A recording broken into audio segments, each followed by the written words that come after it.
دوسرا عنوان ہے ریئل اسٹیٹ سے متعلق، چونکہ یہ کاروبار ہر علاقے میں، ساری دنیا میں حکومتیں تک اپنا پیسہ اس کاروبار میں انویسٹمنٹ کر رہی ہے،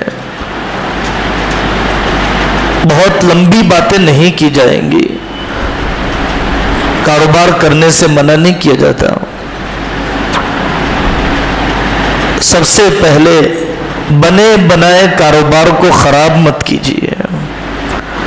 ریئل اسٹیٹ کے کاروبار میں جو لوگ داخل ہو رہے ہیں، ایک آدمی کے پاس کرانہ دکان چل رہی ہے، ایک آدمی کے پاس کاروبار ہوٹل کا اچھا ہو رہا ہے، ایک آدمی کی کمپنی بہترین انداز میں آباد ہے، لیکن وہ ریئل اسٹیٹ کی دوڑ میں کودنا چاہتا ہے۔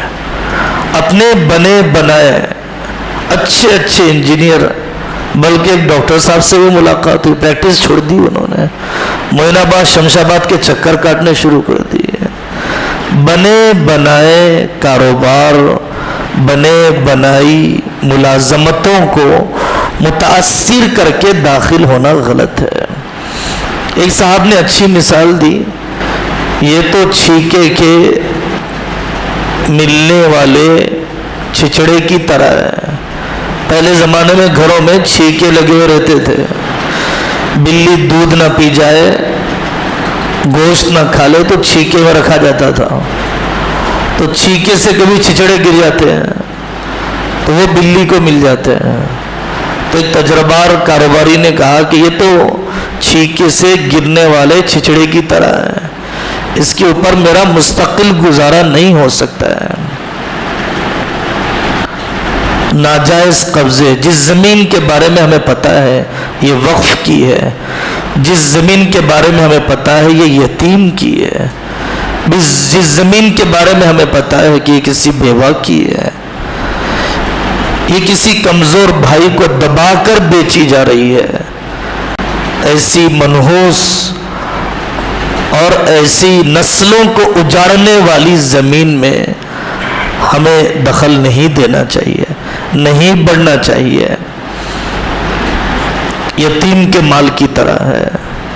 زبان کی پابندی، امانت داری، حضرت رسول اللہ صلی اللہ علیہ وسلم نے وعدے کو قرض کہا، فون بند کر دیے جاتے ہیں۔ حضرت امام ابو حنیفہ رحمۃ اللہ علیہ نے بغیر عیب بتائے کہ زمین بیچ دی، ملازم نے کپڑا بیچ دیا بغیر عیب بتائے کہ حضرت نے اصل پیسہ بھی صدقہ کروا دیا، زائد نفع بھی صدقہ کروا دیا۔ حضرت امام ابو حنیفہ بھکاری نہیں مر گئے، ایک ریزرو بینک چلایا کرتے تھے پورے ملک کا، اتنے ٹرانزیکشنز تھے حضرت امام ابو حنیفہ رحمۃ اللہ علیہ کے کہ ان کا کاروبار گویا ایک نیشنل بینک کی طرح تھا، بہت بڑے کاروباری تھے۔ امانت داری کے ساتھ بھی ترقی ہو سکتی ہے، امانت داری کے ساتھ ہی حقیقی ترقی ہوتی ہے۔ حرام کے ساتھ ہونے والی ترقی ابال کی ترقی ہے، سوجن کی ترقی ہے، حقیقی صحت نہیں ہے۔ ان الربا وان کثر فان عاقبته الى كل۔ ریئل اسٹیٹ میں دو چیزیں طے کر لیجیے آپ، یا تو خرید کر بیچیے، مکمل خرید کر بیچیے، اور یا تو کمیشن ایجنٹ ہی بن جائیے، دونوں میں سے کوئی ایک، نہ خود الجھائیے نہ علماء کرام کو الجھائیے۔ آپ یا تو پوری زمین خریدیے، رسک لے لیجیے۔ اسلام میں خریدنا جسے کہا جاتا ہے، مالک بننا جسے کہا جاتا ہے، اگریمنٹ فور سیل نہیں ہے بلکہ پورا خریدنے کا معاہدہ۔ میں نے خرید لیا، وعدے بیع الگ ہے، انجاز بیع الگ ہے۔ انجاز بیع کیا جائے، خریدنے کا معاملہ پورا کر لیا گیا، رجسٹری ضروری نہیں ہے، رسک پورا لے لیا جائے۔ آج کے بعد اگر کوئی غلط دعوے دار آتا ہے میری زمین ڈوب جائے گی، رسک لیجیے۔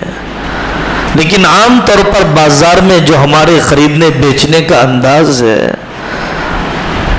ہمارے کاروباری مکمل کمیشن ایجنٹ بھی بننا نہیں چاہتے، سمسار بھی بننا نہیں چاہتے، اور مکمل مشتری بھی بننا نہیں چاہتے۔